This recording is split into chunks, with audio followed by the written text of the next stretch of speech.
बहुत बहुत स्वागत है आप लोगों का आपके अपने YouTube चैनल एमसीएस एकेडमी में।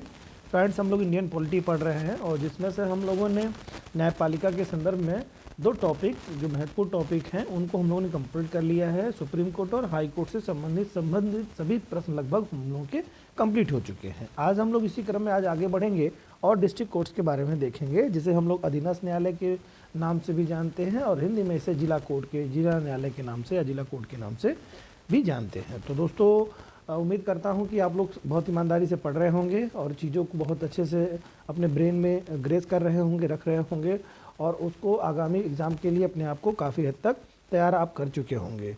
जो बच्चे इसमें ज़रा सी भी लापरवाही कर रहे हैं वो कृपया ना करें और ईमानदारी पूर्वक अपनी स्टडी को धार दें, जिससे कि वो एग्ज़ाम में बहुत अच्छा परफॉर्मेंस करने की स्थिति में पहुँच जाए और ख़ुद का कॉन्फिडेंस लेवल काफ़ी अच्छा रखें। तो आइए दोस्तों स्टार्ट करते हैं। आज अधीनस्थ न्यायालय से संबंधित देखते हैं क्या क्या प्रश्न है। और आज का जो ये हमारा क्लास होगा, इसके बाद से जो है अधीनस्थ न्यायालय भी हम लोग कंप्लीट कर लेंगे। इसके बाद में जो कुछ छोटी मोटी चीज़ें बचेंगी वो भी हम लोग एकाध कोर्ट वीडियोज़ में देखेंगे और उम्मीद करता हूँ इसके साथ साथ हम लोगों की न्यायपालिका के संदर्भ में लगभग सभी कुछ हम लोगों ने कवर कर लिया होगा। आइए स्टार्ट करते हैं मित्रों। पहला क्वेश्चन आज का है, निम्नलिखित कथनों पर विचार कीजिए। स्टेटमेंट्स दिए हैं, 4 स्टेटमेंट हैं, उसके हिसाब से आपको बताना है कौन से सही हैं। तो देखिए पहला स्टेटमेंट क्या कह रहे हैं। पहला कह रहे हैं कि उच्च न्यायालयों के अधीन तथा उसके नियंत्रण में कार्य करने वाले न्यायालयों को संविधान द्वारा अधीनस्थ न्यायालय कहा गया है। बताइए स्टेटमेंट सही है या गलत है ये।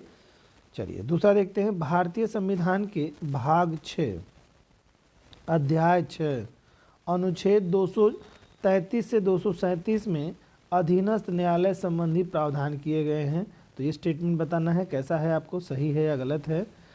तीसरा स्टेटमेंट है, भारत में अलग अलग अधीनस्थ न्यायालयों के अलग अलग नाम, स्तर तथा स्तर परंतु हैं। ये कह रहा है नाम और स्तर हैं परंतु इनका गठन तथा कार्यप्रणाली पूरे देश में लगभग एक समान है। तो बात बिल्कुल स्पष्ट रूप से आपको समझ में आ गई होगी क्या कह रहे हैं ये, कि भारत में अलग अलग अधीनस्थ न्यायालयों के अलग अलग नाम और स्तर हैं। ठीक है, यानी कि अलग अलग जो नाम और स्तरों से जाने जाते हैं अधीनस्थ न्यायालय भारत में अन्य जगहों पर यानी अन्य राज्यों में, इस तरह से कहना है इनका। और परंतु इनका गठन एवं कार्यप्रणाली देश में लगभग एक समान जैसी, यानी कि जो व्यवहार अधीनस्थ न्यायालय करते हैं उन लगभग सभी के जो है कार्यप्रणाली जो है पूरे देश में एक समान है, ये कहने का है। चलिए तो ये स्टेटमेंट बताना है सही या गलत है। और चौथा स्टेटमेंट है, अधीनस्थ न्यायालय जिला स्तर का न्यायालय होता है तथा अतः इसे जिला न्यायालय भी कहा जाता है। तो आपको ये बताना है कि ये स्टेटमेंट कैसा है, सही है या गलत है। तो फटाफट बताइए जी दोस्तों। उम्मीद करता हूँ कि सभी के जवाब अभी तक आ चुके होंगे। चलिए मैं जवाब देता हूँ आपको। ये स्टेटमेंट पहला जो कह रहा है, उच्च न्यायालयों के अधीन तथा उसके नियंत्रण कार्य करने वाले न्यायालयों को संविधान द्वारा अधीनस्थ न्यायालय कहा गया, बिल्कुल सही बात कहते हैं ये। दूसरा जो कह रहे हैं कि किसमें ये संविधान के भाग किसमें अधीनस्थ न्यायालय के बारे में प्रावधान किया गया है, तो जी बिल्कुल सही कह रहा है कि भाग 6 के अध्याय 6 के अनुच्छेद 233 से 237 के मध्य में ये बात बताई गई है। बिल्कुल एकदम स्पष्ट रूप से बात आप जानते हैं। तो दोस्तों जिनको पता हो फटाफट कमेंट बॉक्स में लिख करके दे सकते हैं कि सुप्रीम कोर्ट किस अनुच्छेद में है, किस भाग में है और किस अध्याय में है। उसी तरह से हाई कोर्ट के बारे में भी आप हमको लिख करके कमेंट बॉक्स में तुरंत भेजिए कि हाई कोर्ट जो है किस भाग में है और भाग के किस अध्याय में है और किस अनुच्छेद से किस अनुच्छेद के मध्य में है। जो बच्चा तुरंत भेजेगा, मैं मानूंगा कि वो बच्चा ईमानदारी से पढ़ रहा है, और जो नहीं भेज पाएंगे तो निश्चित तौर से उनको अपनी स्टडी को एक बार जज करने की ज़रूरत है। ओके, तो ये भी आपका सही हो गया। तीसरा स्टेटमेंट जो कहा था इसमें कि भारत में अलग अलग अधीनस्थ न्यायालयों के अलग अलग नाम तथा स्तर है, बिल्कुल ये बात एकदम सही है, इसमें कोई दिक्कत नहीं है। और चौथा जो कह रहा है अधीनस्थ न्यायालय जिला स्तर का न्यायालय होता है, जी हाँ बिल्कुल जिला स्तर का न्यायालय होता है, जिसे जिला न्यायालय भी कहा जाता है, मैंने अभी आपसे जिक्र किया। तो ये चारों स्टेटमेंट सही हैं। तो इस प्रकार आपका जो कूट चारों का दिया होगा यानी सभी का, वही आपका राइट आंसर होगा। और इसमें ऑप्शन डी बिल्कुल दे रहे हैं, तो यही आपका आंसर हो जाएगा। अगले प्रश्न पे आते हैं दोस्तों। निम्नलिखित कथनों पर विचार कीजिए। जिला न्यायालयों को सामान्य तौर पर 2 भागों दीवानी न्यायालय और आपराधिक न्यायालयों में बांटा जा सकता है। जी हाँ, पहला स्टेटमेंट है, बताइए सही है या गलत है। दूसरा कह रहे हैं दीवानी न्यायालयों में माल संबंधी मामले सुने जाते हैं। ठीक है। बताइए सही है या गलत है। तीसरा कह रहा है आपराधिक न्यायालय में आपराधिक मामले सुने जाते हैं। और चौथा कह रहा है कि जिले में एक तीसरे प्रकार का न्यायालय भी होता है जिसे राजस्व न्यायालय की संज्ञा दी जाती है तथा यह न्यायालय भू राजस्व संबंधी विवादों का निपटारा करता है। तो इनमें से आपको बताना है दोस्तों कौन कौन से स्टेटमेंट करेक्ट है, आपको ये सही बताना है। तो निश्चित तौर से आप लोगों ने बहुत अच्छी तरीके से इन सब चीज़ों को पढ़ा है, तो निश्चित तौर से जवाब आपके आ रहे होंगे दोस्तों। ये सभी स्टेटमेंट यहाँ पर सही दिए गए हैं, इसमें किसी में त्रुटि नहीं है। जिसमें कह रहा है न्यायालय सामान्य तौर पर दो भागों में दीवानी और आपराधिक मामलों में है। जी हाँ, दीवानी और फौजदारी मामलों में, आपराधिक यानी फौजदारी मामलों में बांटा गया है। दो तरह के न्यायालय आपके होते हैं जिसे सिविल कोर्ट और क्रिमिनल कोर्ट के नाम से आप जानते हैं, ठीक है। और दीवानी मामलों में क्या है, माल संबंधी यानी कि धन संबंधी यानी कि जमीनी संबंधी इस तरह के विवाद जो देखे जाते हैं वो दीवानी न्यायालय में आते हैं। जी हाँ, बिल्कुल सही है। जिसमें माल होता है, चाहे उधर आर्थिक हो, मतलब जो है वो चल संपत्ति हो या अचल संपत्ति हो, वो सब दीवानी न्यायालय के अंतर्गत आपकी आएगी। इसके अलावा आपराधिक न्यायालय में आपराधिक मामले सुने जाते हैं। आपराधिक मामले, जी हाँ, फौजदारी आप इसको कह सकते हैं, फौजदारी न्यायालय या आपराधिक न्यायालय इसको कह सकते हैं आप, ठीक है। तो वो दोनों बात एक ही, क्रिमिनल कोर्ट, आपराधिक न्यायालय, फौजदारी न्यायालय, कुछ भी आप कहें, आपराधिक मामले सुने जाते हैं, बिल्कुल सही बात कही है। और जिले में एक तीसरे प्रकार का न्यायालय होता है। जी हाँ, बिल्कुल एक तीसरे प्रकार का न्यायालय होता है जिला स्तर में, जिसका आप राजस्व संबंधी जितने भी सरकार की जो राजस्व है उसकी प्राप्ति के लिए उससे संबंधित जो गमन किए जाते हैं या उसमें चोरी की जाती है तो उससे संबंधित एक न्यायालय होता है राजस्व, जिसका काम है कि सरकार के राजस्व को जो लोग लापरवाही करें उनके खिलाफ कार्रवाई होने के उपरांत उनको दंडित किया जाए, ठीक है दोस्तों। तो ये आपका है। तो चारों स्टेटमेंट इसमें भी करेक्ट आपके सही गए हैं। ओके दोस्तों, चलिए तो नेक्स्ट प्रश्न पे आते हैं। थर्ड नंबर क्वेश्चन कह रहे हैं दोस्तों, निम्नलिखित कथनों पर विचार कीजिए। जिला, पहला कह रहा है, इसमें से बताना आपको सही है।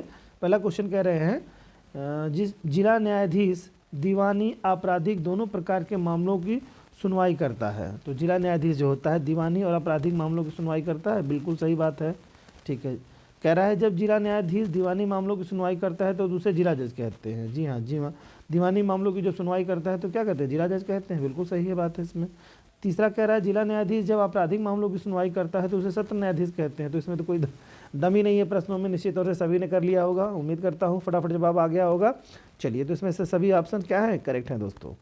बहुत ही सरल प्रश्न दिए गए हैं और जिन्होंने पढ़ा है उनको तो बहुत आसान लग रहा होगा, जो नहीं पढ़े हैं उनको संभवतः थोड़ा सा कठिन लग सकता है, लेकिन है बहुत आसान प्रश्न।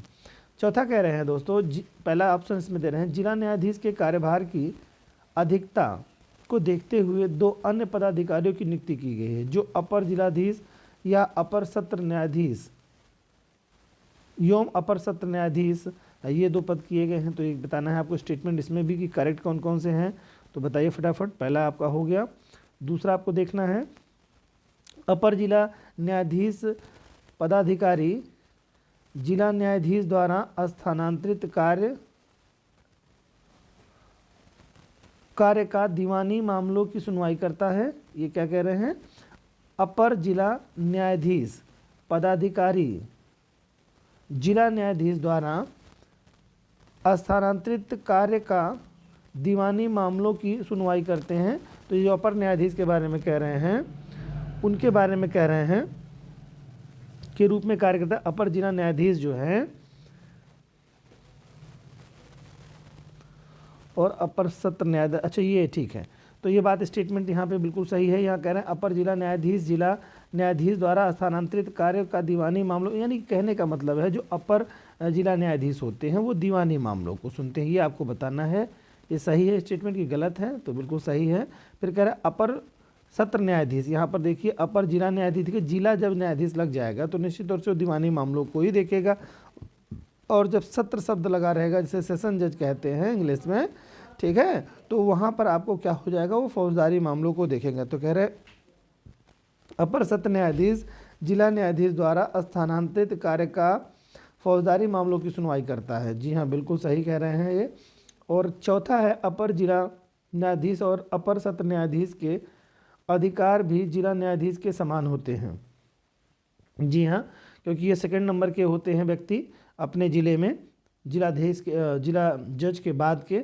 तो ये भी बिल्कुल सही स्टेटमेंट है। तो इस प्रकार यहाँ पर भी सभी प्रश्न आपके इसमें दिए गए सभी गुड्स करेक्ट हैं। तो आंसर आपका 4 नंबर हो जाएगा। चलिए आगे देखते हैं, जिला न्यायाधीशों की नियुक्ति के बारे में प्रावधान किस अनुच्छेद में किया गया है। बहुत ही अच्छा शानदार प्रश्न है। जिला न्यायाधीशों के बारे में आर्टिकल बताइए फटाफट दोस्तों, फटाफट बताइए कि किस आर्टिकल में है जिला न्यायाधीश के बारे में, जिला जज की नियुक्ति के बारे में किस आर्टिकल में दिया गया है प्रावधान। अनुच्छेद 232, अनुच्छेद 233, अनुच्छेद 234, अनुच्छेद 237। तो किस में दिया गया है, जल्दी जल्दी जवाब दीजिए। अनुच्छेद 233 में इसका उल्लेख किया गया है। ठीक है दोस्तों, जिला न्यायाधीशों के संदर्भ में अनुच्छेद 233 में वर्णन किया गया है। 6 नंबर प्रश्न कह रहे हैं, कौन व्यक्ति जिला न्यायाधीश, कोई व्यक्ति सॉरी दोस्तों, कोई व्यक्ति जिला न्यायाधीश के पद पर तभी नियुक्त किया जाएगा जबकि वह पहले से ही, अच्छा ये प्रश्न इसमें है, बहुत ही अच्छा प्रश्न, शानदार प्रश्न है दोस्तों। कोई व्यक्ति जिला न्यायाधीश के पद पर तभी नियुक्त किया जाएगा जबकि वह पहले से, यानी कि वही व्यक्ति नियुक्त किया जाएगा जबकि वो पहले से इनमें से कौन कौन से मतलब योग्यताएं रखता हो तो सही होगा, ये बताना है आपको पहले से। तो पहले कह रहा है इसमें क्या है, संघ एवं राज्य की न्यायिक सेवा में हो, संघ और राज्य की न्यायिक सेवा में हो। जी हाँ बिल्कुल है ये आपका स्टेटमेंट, ये कि कोई व्यक्ति संघ या राज्य की न्यायिक सेवा में हो तो जिला न्यायाधीश उसे नियुक्त किया जा सकता है। दूसरा कह रहे हैं, कम से कम 7 वर्ष तक अधिवक्ता के रूप में कार्य किया हो और उसकी नियुक्ति की उच्च न्यायालय ने सिफारिश की हो, यानी हाई कोर्ट ने उसकी नियुक्ति की सिफारिश की हो और 7 वर्षों तक क्या है, वकालत अधिवक्ता के रूप में कार्य कर चुका हो। तो बिल्कुल ये दोनों स्टेटमेंट यहाँ पर आपके करेक्ट हैं। और ये कह रहे हैं कि कम से कम किसी न्यायालय में 10 साल तक अधिवक्ता के रूप में कार्य कर चुका हो, तो भाई ये तो हाई कोर्ट के लिए हो जाएगा। ठीक है, यहाँ पर हो रहा है बात किसकी, डिस्ट्रिक्ट कोर्ट की बात हो रही है, तो यहाँ पर 10 वर्ष तक का कोई जिक्र नहीं है। 10 वर्ष तक की अधिवक्ता होने पर वो हाई कोर्ट की योग्यता रख लेंगे हैं, तो ये नहीं है, बिल्कुल ये 7 वर्ष वाला सही है। तो पहला दूसरा इसमें करेक्ट है, तो ऑप्शन जो भी होगा वो ये ए राइट आंसर हो जाएगा इसमें। नेक्स्ट 7 नंबर प्रश्न कह रहे हैं, जिला न्यायाधीश की नियुक्ति के 2 तरीके हैं। ठीक है, जिला न्यायाधीश की नियुक्ति के 2 तरीके हैं, वो हैं कौन से 2 तरीके हैं दोस्तों जिला न्यायाधीश की नियुक्ति के। तो इसमें देखते हैं, कह रहा है सेवारत व्यक्तियों में से नियुक्ति। ठीक है, सेवारत व्यक्तियों में से नियुक्ति। और उसके बाद कह रहे हैं यहाँ पर संघ या राज्य की न्यायिक सेवा में कार्यरत व्यक्ति। ठीक है, संघ या राज्य की सेवा में कार्यरत व्यक्ति, तो ये पहले वर्ग के अंतर्गत आते हैं, तो ये तो बिल्कुल आपका स्टेटमेंट सही है। दूसरा कह रहा है अधिवक्ताओं से सीधी भर्ती, यानी कि सेवारत व्यक्तियों में से किए जाते हैं, तो वो बता रहा है। जी हाँ, दूसरा अधिवक्ताओं में से कहा जा रहा है, तो जो अधिवक्ताओं वाला है तो बिल्कुल वही 7 पिछले प्रश्न में था, अधिवक्ता के रूप में 7 वर्ष का अनुभव रखते हो तो इन्हें भी जिला न्यायाधीश नियुक्त किया जा सकता है। ठीक है, जिला न्यायालय में नियुक्त किया जा सकता है, जिला न्यायाधीश नियुक्त करता है के रूप में नियुक्त किया जा सकता है। और तीसरा कह रहे हैं किसी उच्च न्यायालय में न्यायाधीश 7 वर्ष तक अधिवक्ता के रूप में रहा हो, तो ये तो फिर सेम प्रश्न की भांति है। जी नहीं, कभी भी हाई कोर्ट में जब भी विवाद का है तो 7 वर्ष का तो कहीं जिक्र ही नहीं है, तो 10 वर्ष हमेशा ध्यान रखिएगा, तो ये गलत हो जाएगा आपका। तो इस प्रकार आपका क्या है ऑप्शन, पहला दूसरा का जो भी कूट है वही करेक्ट हो जाएगा जो कि पहले में दिया हुआ है। क्वेश्चन नंबर 8 कह रहे हैं, अनुच्छेद 236 के तहत निम्न में से कौन कौन जिला न्यायाधीश पद में आते हैं, पद के अंतर्गत आते हैं। दोस्तों जिला न्यायाधीश के पद के अंतर्गत कौन कौन आते हैं ये आपको बताना है, बहुत ही बेहतरीन क्वेश्चन है। तो जिला न्यायाधीश के आर्टिकल 236 के तहत निम्न में से कौन कौन जिला न्यायाधीश पद के अंतर्गत आते हैं। तो जिला न्यायाधीश के पद के अंतर्गत जो आपके आते हैं, नगर सिविल न्यायालय का न्यायाधीश, दूसरा है अपर जिला न्यायाधीश, तीसरा संयुक्त जिला न्यायाधीश, चौथा है सहायक जिला न्यायाधीश, और चौथा कह रहा है लघु न्यायालय का मुख्य न्यायाधीश, लघुवाद न्यायालय का है दोस्तों, लघुवाद न्यायालय का मुख्य न्यायाधीश, और छठा कह रहे हैं मुख्य प्रेसिडेंसी मजिस्ट्रेट। तो ये आपका बता रहे हैं। इसके अलावा भी कुछ सारे पद आते हैं दोस्तों, सभी है। इनके अलावा आपके आते हैं क्या, सेशन जज, सेशन न्यायाधीश। ठीक है, सेशन न्यायाधीश इसके अलावा आप क्या आएंगे। ठीक है, इसके अलावा आपके आ जाएंगे अपर सेशन न्यायाधीश। ठीक है, अपर सेशन न्यायाधीश। इसके अलावा आपके सहायक सेशन न्यायाधीश, ये भी आपके आते हैं। तो आप इस तरह से देखेंगे तो 7, 8, 1, 9 ये सभी जो है क्या आर्टिकल 236 के अंतर्गत जिला न्यायाधीश के पद के अंतर्गत ये शामिल किए जाते हैं। तो ये यहाँ पर जो भी आप ऑप्शन होगा सभी का दोस्तों इसमें वही करेक्ट हो जाएगा। तो सभी का ऑप्शन देखिए दे रहे हैं क्या, ऑप्शन डी में दे रहे हैं, तो इस नाते ये करेक्ट आपका आंसर हो जाएगा। चलिए आगे प्रश्न पे आते हैं दोस्तों। निम्नलिखित कथनों पर विचार कीजिए। कह रहे हैं जिला न्यायाधीश को किसी भी मूल्य की सिविल मामलों की सुनवाई की आरंभिक क्षेत्राधिकार प्राप्त है। तो किसी भी मामले में जो है सुनवाई का आरंभिक क्षेत्राधिकार प्राप्त है, ये जिला स्तर पे बता रहे हैं। तो बिल्कुल आपको बताना है, मैं जवाब नहीं दूंगा अभी, तुरंत बताइए आगे। आगे कह रहा है आपराधिक मामलों में भी जिला न्यायाधीश को आरंभिक तथा अपीलीय दोनों प्रकार की जो है दोनों प्रकार की अधिकारिता प्राप्त है। चलिए इस पे बताइए ये क्या सही है गलत है। आगे कह रहा है सत्र न्यायाधीश कोई भी दंड दे सकता है, उसके द्वारा दिए गए मृत्युदंड की उच्च न्यायालय द्वारा पुष्टि आवश्यक नहीं है। तो ये बात बता रहे हैं। चलिए बताइए कौन कौन से जवाब इसमें से करेक्ट आपके हैं। तो देखिए पहला जो कह रहे हैं कि जिला न्यायाधीश को किसी भी मूल्य की सिविल मामलों की सुनवाई करने की आरंभिक क्षेत्राधिकार प्राप्त है, यहाँ बात सिविल की कह दे रहे हैं दोस्तों। तो बिल्कुल एकदम सही बात कही गई, 100% ये सही बात है। दूसरा कह रहा है आपराधिक मामलों में भी जिला न्यायाधीश को आरंभिक तथा अपीलीय दोनों प्रकार की क्षेत्राधिकार प्राप्त है, बिल्कुल करेक्ट है दोस्तों। फिर कह रहे हैं सत्र न्यायाधीश कोई भी दंड दे सकता है, जी हाँ दे सकता है, उसके द्वारा दिए गए मृत्युदंड की उच्च न्यायालय द्वारा पुष्टि आवश्यक नहीं है। नहीं जी, बिल्कुल पुष्टि है। जब वो मृत्युदंड देंगे न्यायाधीश, जिला न्यायाधीश, तो क्या करेंगे वो बिल्कुल हाई कोर्ट से विश्वास में ले करके उसकी पुष्टि करा करके कि साहब हम दे रहे हैं, और वहाँ से जब परमिशन मिल जाएगी तो फिर वो पुष्टि मानी जाएगी। ठीक है, तो पुष्टि आवश्यक है बिल्कुल। तो ये गलत हो गया आपका इस तरह से। तो जो पहले दूसरे का कूट में है वो पहले नंबर पे है, वही सही हो जाएगा आपका। 10 नंबर क्वेश्चन कह रहे हैं कि जिला न्यायाधीश के नीचे राज्य के सिविल न्यायिक पदों पर भर्ती के संबंध में प्रावधान किस अनुच्छेद के तहत दिया गया है। बहुत ही शानदार प्रश्न ये भी है। जिला न्यायाधीश के नीचे राज्य की सिविल न्यायिक पदों पर भर्ती के संबंध में प्रावधान किस अनुच्छेद में आपका दिया गया है, ये आपको बताना है। तो अनुच्छेद कह रहे हैं 233, 234, 235 और 236। तो किस आर्टिकल में, फटाफट जवाब आप लोग दोस्तों दीजिए। आर्टिकल 234 में इसका उल्लेख किया गया है कि जिला न्यायाधीश के नीचे राज्य में सिविल न्यायिक पदों के लिए यानी कि सिविल जुडिशियल पोस्ट्स के लिए पर भर्ती के संबंध में प्रावधान आर्टिकल 234 में उल्लेख किया गया है इसका। ठीक है, आइए नेक्स्ट प्रश्न में आते हैं दोस्तों। चलिए थोड़ा हम बड़ा कर देते हैं इसको। ओके, कह रहे हैं जिला न्यायालय तथा उसके अधीनस्थ न्यायालयों पर नियंत्रण का अधिकार किसमें निहित है। कौन नियंत्रण में रखता है ये आपको बताना है। क्या कह रहे हैं, जिला न्यायालय तथा उसके अधीनस्थ न्यायालयों पर नियंत्रण का अधिकार किसमें निहित है। बताइए कौन नियंत्रण रखेगा, यानी कि डिस्ट्रिक्ट कोर्ट पर किसका नियंत्रण, या डिस्ट्रिक्ट कोर्ट उसके अलावा और अधीनस्थ जो न्यायालय और आते हैं तो उन पर नियंत्रण किसका होता है। तो बताइए राज्य विधानमंडल में, राज्यपाल में, उच्च न्यायालय में, उपयुक्त में से सभी में।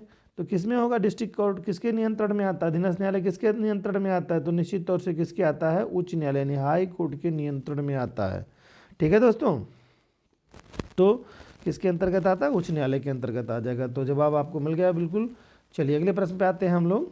कह रहे हैं किसी राज्य की न्यायिक सेवा के व्यक्तियों और जिला न्यायाधीश के पद से अवर किसी पद से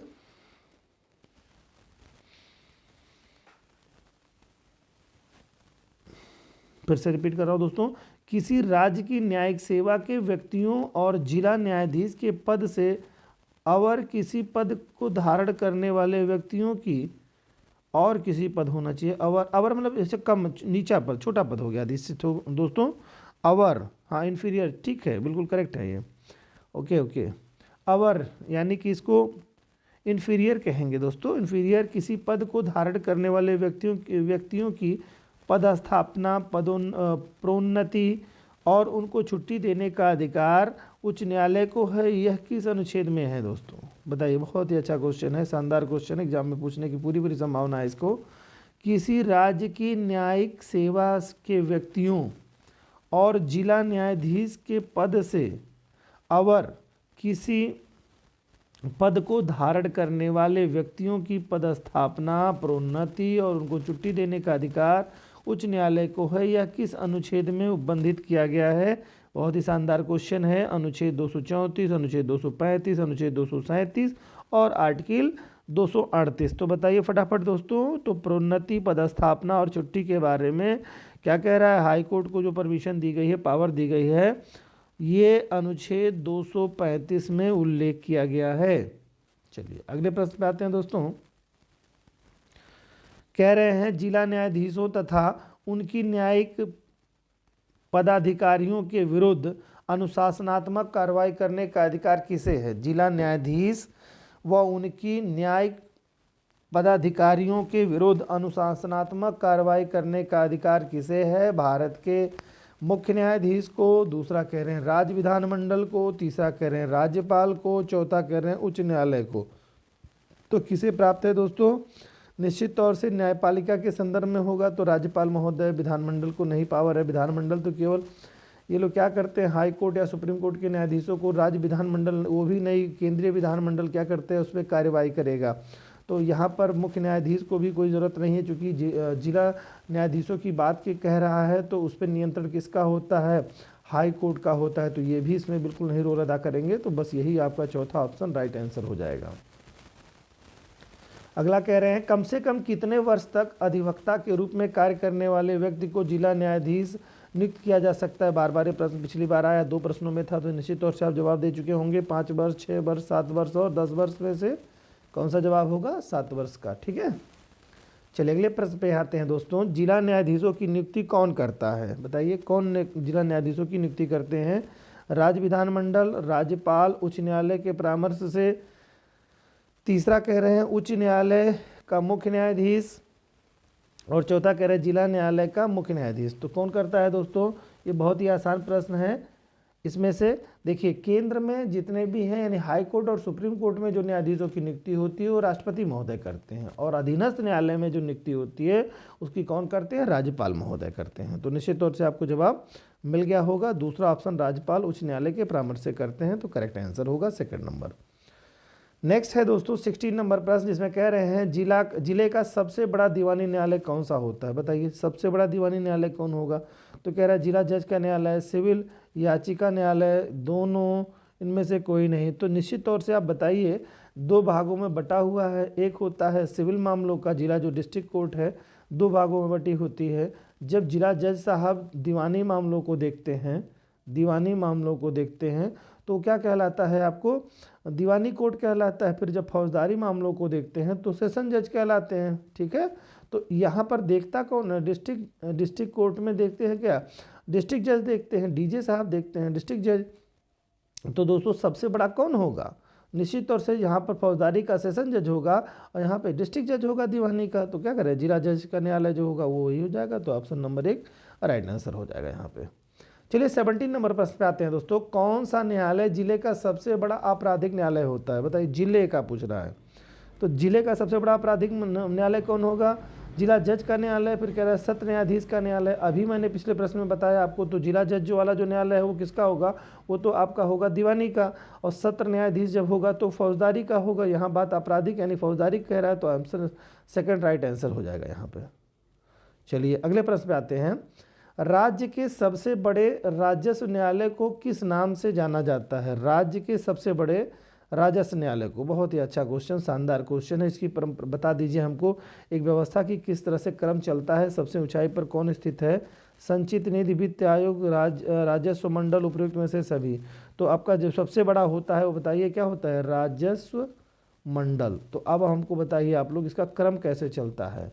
ठीक है, क्या क्रम आता है, फिर इस तरह से क्या क्या क्रम आता है बताते चलिए आप हमको फटाफट कि कौन किस तरह से होता है कि सबसे बड़ा न्यायाधीश जो है राजस्व न्यायालय के संदर्भ में किस तरह की आपकी व्यवस्था चलती है। ये आपको अच्छी तरीके से उम्मीद करता हूँ कि पता होगा। ठीक है, चलिए अगले प्रश्न पे आते हैं।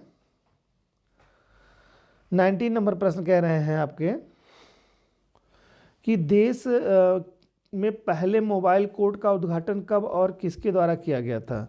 मोबाइल कोर्ट का उद्घाटन जो कह रहा है, देश के पहले मोबाइल कोर्ट का उद्घाटन कब और किसके द्वारा किया गया था, तो ये आपको बताना है, जवाब आपको देना है। पहला कह रहे हैं 5 अगस्त 2007 को रणजीत सिंह सरकारिया ने। दूसरा कह रहे हैं 4 अगस्त 2007 को डॉक्टर SR सेन ने। और फिर दूसरा कह रहे हैं 4 अगस्त 2007 को KG बालाकृष्णन ने। और पांचवा कह रहे हैं 5 अगस्त 2007 को CU रमन ने। तो जवाब फटाफट दे दीजिए दोस्तों आप लोगों को। निश्चित तौर से आप जानते हैं मोबाइल कोर्ट के बारे में बात कर रहा है, तो किसकी बात कर रहा है, 4 अगस्त 2007 को KG बालाकृष्णन के बारे में कह रहा है। इन्होंने ही मोबाइल कोर्ट का उद्घाटन किया था। चलिए आप लोग हमको बता दीजिए कहाँ किया था, किस जनपद में किया था। ठीक है, ये जवाब हमको दे दीजिए। तो ये हो गया आपका। दूसरा आप लोग देखेंगे, मतलब अगला क्वेश्चन देखते हैं, और आज का ये लास्ट क्वेश्चन है दोस्तों। तो अब मुझे प्रश्नों की श्रृंखला बढ़ानी है, तो मैं जल्दी ही अगला जो प्रश्न श्रृंखला होगी हमारी, वो लगभग 30 प्रश्नों की आपकी प्रश्नों की श्रृंखला मिलेगी दोस्तों। अभी जो आप लोगों को मिल रहा था वो इसके पीछे जो भी टॉपिक में प्रश्न जितने बनने की संभावना होती है वो उतने प्रश्नों को लिए जा रहे थे। आगे हम ध्यान रखेंगे कि प्रश्नों की संख्या बढ़ाएं, जिससे कि कम से कम आप 1 घंटे के लगभग के आपका सेशन चले, जिससे कि आपको पढ़ने में थोड़ा और इंटरेस्ट आए। ठीक है, चलिए तो 20 नंबर क्वेश्चन में क्या कह रहे हैं, भारत में मोबाइल कोर्ट को किसके मानस पुत्र की संज्ञा प्रदान की जाती है। बहुत ही अच्छा क्वेश्चन है, चलिए बताइए। जवाहरलाल नेहरू के, डॉक्टर APJ अब्दुल कलाम के, लाल बहादुर शास्त्री के, मौलाना अब्दुल कलाम आज़ाद के। तो किसके बारे में बात कह रहा है कि मोबाइल कोर्ट को किसके मानस पुत्र के नाम से की संज्ञा दी जाती है, तो डॉक्टर APJ अब्दुल कलाम के। ठीक है, कि मानस पुत्र की संज्ञा दी जाती है किसको, मोबाइल कोर्ट को। ठीक, तो इस तरह से आज ये 20 क्वेश्चंस की श्रृंखला रही। उम्मीद करता हूँ कि काफ़ी अच्छा लगा होगा आपको, ये आप अच्छी तरीके से जान गए होंगे। और अभी जो मैंने आपसे प्रश्न पूछा था, उम्मीद है कि आपने उसका जवाब दे दिया होगा कमेंट बॉक्स में। देखिए मैं बता दे रहा हूँ, राजस्व न्यायालय, न्यायालय जो होता है ये सबसे बड़ा न्यायालय होता है राज्य का, राजस्व के संबंध में। ठीक है, जो कि आपका प्रदेश स्तर पर होता है ये। इसके बाद होता है जिलाधिकारी, ठीक है, DM डिस्ट्रिक्ट मजिस्ट्रेट। ठीक है, इसके बाद का होता है SDM। ठीक है, SDM का। इसके बाद क्या होता है, तहसीलदार, तहसीलदार। और इसके बाद सबसे छोटा होता है नायब, नायब तहसीलदार। नायब तहसीलदार का जो न्यायालय होता है सबसे नीचे का होता है। ये पूरी संरचना होती है। तो उम्मीद करता हूं दोस्तों कि आज का सेगमेंट आपको काफ़ी अच्छी जानकारियों के साथ आपको परिपूर्ण किया होगा। तो इसी तरह से आप लोग मेहनत करते रहिए और सारी श्रृंखलाओं को रिवीजन करते रहिए। बहुत ईमानदारी पूर्वक सीरियस प्रश्नों के जवाब देते रहिए। आपका आत्मविश्वास बढ़ना बहुत ही ज़्यादा जरूरी है और नॉलेज का भी होना बहुत ही आवश्यक होता है किसी परीक्षा को पास करने के लिए। तो मिलते हैं दोस्तों नेक्स्ट वीडियो में, तब तक खूब ध्यान रखिए और स्टडी करते रहिए। जय हिंद दोस्तों।